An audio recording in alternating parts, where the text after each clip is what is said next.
कल हमने देखा कैसे एंटीसिपेटरी बेल एक पति को अरेस्ट होने से बचा सकती है, पर क्या कानूनी जंग सिर्फ बचाव तक सीमित रहनी चाहिए? आज का एपिसोड उन लोगों के लिए है जो सिर्फ अक्यूज होने नहीं, अपना सच रिकॉर्ड करवाना चाहते हैं, कोर्ट के सामने, कानून के सामने। आज तक सब कुछ सुना, एफआईआर उन्होंने लिखवाई, कंप्लेनेंट वो बनी, कोर्ट में उनका वर्जन सुना गया, पर आज पति कंप्लेनेंट बनेगा। बिकॉज डिफेंड करके सिर्फ कभी कभी केस जीता जा सकता है, लेकिन अटैक करके आपको अपनी खोई हुई रिस्पेक्ट वापस मिल सकती है। ज्यादातर हस्बैंड सिर्फ ये करते हैं, या तो वो आरसीआर फाइल कर देते हैं कि रेस्टिट्यूशन ऑफ कॉन्जुगल राइट, की मेरी पत्नी चली गई, उसके वापस लाने में मेरी मदद की जाए, या तो डाइवोर्स फाइल कर देते हैं ताकि मेरी डिग्निटी बची रह जाए समाज में, या तो बेल ले लेते हैं कि जेल से छुटकारा मिल जाए हमको। लेकिन क्या आपने कभी सोचा, जो आप पे झूठी एफआईआर हुई, जो आपके खिलाफ समाज में बदनामी हुई, उसका जवाब सिर्फ चुपचाप रहने से पूरा हो जाएगा? कानून में सिर्फ सर्वाइवल का ही नहीं, रिटेलिएशन का भी ऑप्शन होता है, और उसी का नाम है काउंटर केसेस।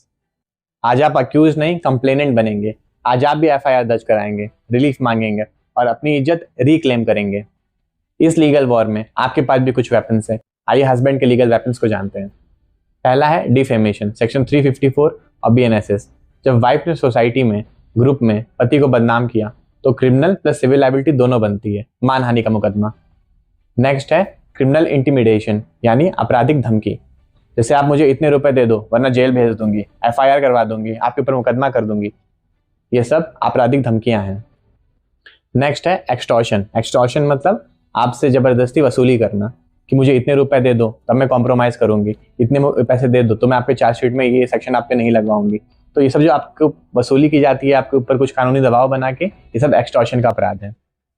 आप इसके अंदर सिविल रेमेडी भी ले सकते हैं, आप डैमेजेस भी क्लेम कर सकते हैं सिविल लॉ के अंदर। जैसे कि अगर आपकी वाइफ जबरन आपके ऑफिस में घुस रही है, जबरन आपके वर्क प्लेस पे आ रही है, तो आप सिविल इंजंक्शन ले सकते हैं कि आप वहाँ नहीं है, और अगर वो फिर भी वहाँ पे आके आपका अपमान करती है तो आप उनके ऊपर डैमेजेस भी क्लेम कर सकते हैं। और अगर आपका कोई बच्चा है और कोर्ट ने आपको उससे मिलने की इजाजत दी है और आपको उससे मिलने नहीं दिया जा रहा है, तो गार्जियन वार्ड एक्ट के अंदर भी एक ऑफेंस है। कुछ एग्जाम्पल से समझते हैं। जैसे आपको उन्होंने व्हाट्सएप पे मैसेज किया कि 10 लाख दे दो वरना 498A फाइल कर दूंगी, तो यहाँ पर आपके ऊपर एक्सटॉर्शन प्लस क्रिमिनल इंटिमिडेशन, मतलब आपसे वसूली करने की कोशिश की गई और आपको आपराधिक धमकी दी गई। ये दोनों ही ऑफेंस उन्होंने कमिट कर लिए। सेकंड है, जैसे उन्होंने सोसाइटी के सामने चिल्ला कर कह दिया कि वो मुझे मारता है, वो मुझे रोज गालियां देता है, तो ये आपको बदनाम किया गया, ये डिफेमेशन का अपराध है। कंप्लेन करते समय कुछ चीजों का आपको बहुत अच्छे से ध्यान देना है, जैसे कि आपको क्लियर टाइमलाइन रखनी है कि किस दिन क्या हुआ, कौन पहले बोला, क्या बोला, आपके पास क्या सबूत है अपनी बातों को साबित करने के लिए। एविडेंस आपके पास कई हो सकते हैं, जैसे व्हाट्सएप चैट्स हो सकते हैं, आपके वॉइस रिकॉर्डिंग हो सकती है, सोसाइटी की सीसीटीवी फुटेज हो सकती है, या फिर प्रीवियस कॉम्प्रोमाइज के जो अटेम्प्ट हुए आपके बीच में, वो भी एक बहुत अच्छा एविडेंस बन सकता है। या आपको लिखित में कोई धमकी दी गई हो, कोई भी ईमेल किया गया हो आपको, तो ये सारी चीजें, कुछ वॉइस रिकॉर्डिंग हो, तो ये सारी चीजें आपके पास एक एविडेंस बन सकता है। और जब भी आप अपनी कंप्लेन फाइल करिए तो आप सीधे सीधे आपको क्या चाहिए प्रेयर में तो स्पेसिफिकली मेंशन करिएगा, क्योंकि आपने फैक्ट में कुछ भी लिखा हो, आप क्या मांग रहे हैं कोर्ट आपको वही देगा। तो आपने प्रेयर्स क्लियरली मेंशन करिए कि एफआईआर चाहिए आपको, कि संज्ञान कोर्ट का बदलाना चाहते हैं आप, आपको इंटरिम प्रोटेक्शन चाहिए या स्टे ऑर्डर चाहिए, या आपको कुछ कंपेंसेशन चाहिए, डैमेजेस चाहिए सिविल मैटर में। तो आपका जो भी प्रेयर है आप अपने प्रेयर के कॉलम में जरूर उसे डालें। और यहाँ पर आपको प्रो टिप रहेगी, offence is the best defence. जब आप कंप्लेन फाइल करते हैं, कोर्ट के सामने अपनी बातें रखते हैं, तभी जाकर कोर्ट आपको अक्यूज ही नहीं, विक्टिम भी समझने लगता है। यहाँ पर कुछ कॉमन मिस्टेक्स भी करते हैं हस्बैंड, हम वो भी जान लेते हैं, जो आप बिल्कुल मत करिएगा। जैसे कि शायद वो धमकी दे रही है, फाइल नहीं करेगी केस, ऐसी बोल रही है, ऐसी गलती कभी मत करिएगा। कैश या गिफ्ट देना कॉम्प्रोमाइज के लिए बिना रिटर्न प्रूफ के, ये एकदम आपके खिलाफ जा सकता है। आपने कुछ दिया भी है, ये आप साबित ही नहीं कर पाएंगे।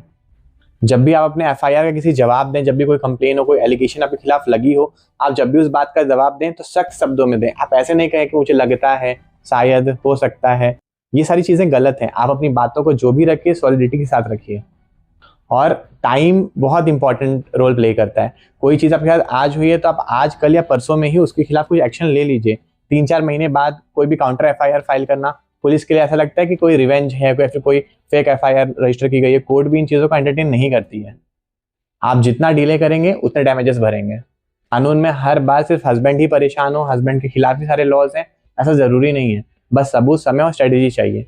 काउंटर केसेस फाइल करना किसी बदले की भावना नहीं दिखाता। काउंटर केसेस फाइल करना अपने सच को कानूनी रूप देना होता है। कल के वीडियो में हमने एक क्वेश्चन छोड़ा था कि पुलिस किसे अरेस्ट करती है, तो पुलिस हर उस इंसान को अरेस्ट कर सकती है जिसका नाम एफआईआर में है। इसीलिए एंटीसिपेटरी बेल सिर्फ पति के लिए नहीं, ससुराल के सभी नामित लोगों के लिए अप्लाई करनी चाहिए। और ये आपको एक प्रो टिप है कि सिर्फ एंटीसिपेटरी बेल ही नहीं, एफआईआर के तुरंत बाद हाई कोर्ट में क्वेश्चनिंग ऑफ एफआईआर मतलब एफआईआर रद्द करने का या आपके ऊपर डिस्चार्ज एप्लीकेशन भी फाइल कर सकते हैं अगर क्लियर फॉल्स इंप्लीकेशन दिख रहे हों। तो फ्रेंड्स, फाइनली इन सारे एपिसोड्स में हमने देखा हमारी क्या स्ट्रेटेजी हो सकती है, क्या चीज़ें हम कर सकते हैं, क्या स्टेप्स हम ले सकते हैं, क्या काउंटर क्लेम्स हम कर सकते हैं और कैसे बाकी सारी चीज़ों का हम एविडेंस क्रिएट कर सकते हैं। लेकिन अब एक फाइनल क्वेश्चन, हम इन सारी चीज़ों से फाइनली आज़ाद कैसे हो सकते हैं, इन सारी चीज़ों का एंड कहाँ पे है? तो ये चीज़ जानने के लिए हमारी कल की एपिसोड ज़रूर देखिए। कल का एपिसोड हमारा फिनाले एपिसोड होने वाला है इस सीरीज़ का। तो अगर आपको हमारी अब तक की वीडियो अच्छी लगी हो तो प्लीज़ वीडियो को लाइक करिएगा, शेयर करिएगा और ज़रूर से हमें सब्सक्राइब करिए ताकि कल का फिनाले एपिसोड आपसे मिस ना हो जाए। Thank you so much.